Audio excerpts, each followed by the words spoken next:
Chapter 7. The African said my son should have been called Simba Swahili for a lion.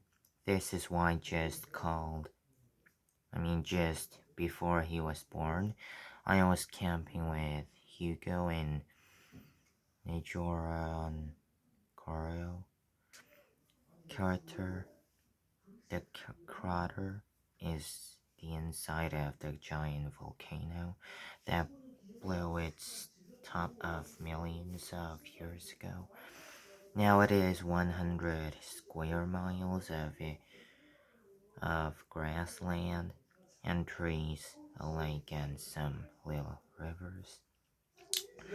It is one of the most beautiful places in the world, and it is famous for its wildlife, especially its beautiful black maned lions. One evening, Hugo and I were waiting for our cook, Annie and Go, to walk over with supper.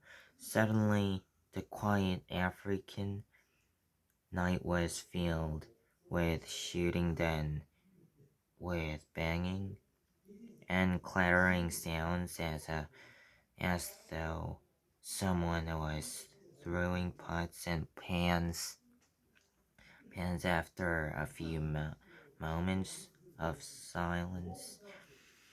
We heard the sound of ripping canvas, more shooting, and more banging.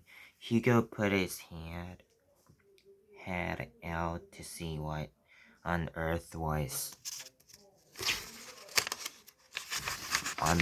was going on, but he quickly ducked back inside and zipped up the front of the tent. He looked a bit pale. "There's a lion out there," he said. "It's between us and the Land Rover.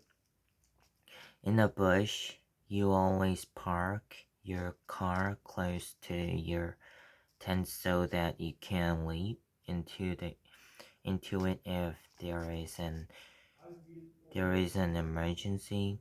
If the lion was between the tent and the car, we knew it was very close indeed. It must have ripped open the kitchen tent," said Hugo. "Or Anyango's or Thomas," I said. Thomas, who helped with odd jobs around the camp, had a little tent next to Anyango's. Both were near the kitchen tent. "Suppose the lion ripped open our tent." We decided to light the small gas stove. If a lion tried to enter, we would light newspapers and wave them in its face.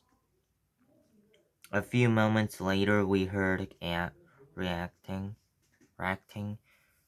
footsteps. The car door opened and slammed shut.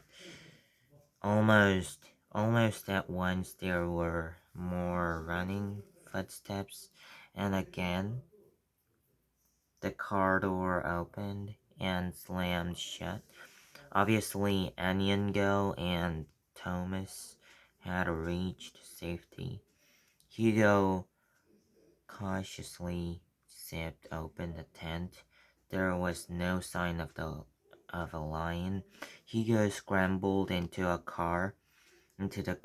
He inched it forward, and I got in too. Anyango and Thomas told us there were 3 lions. We switched on the headlights and looked for them.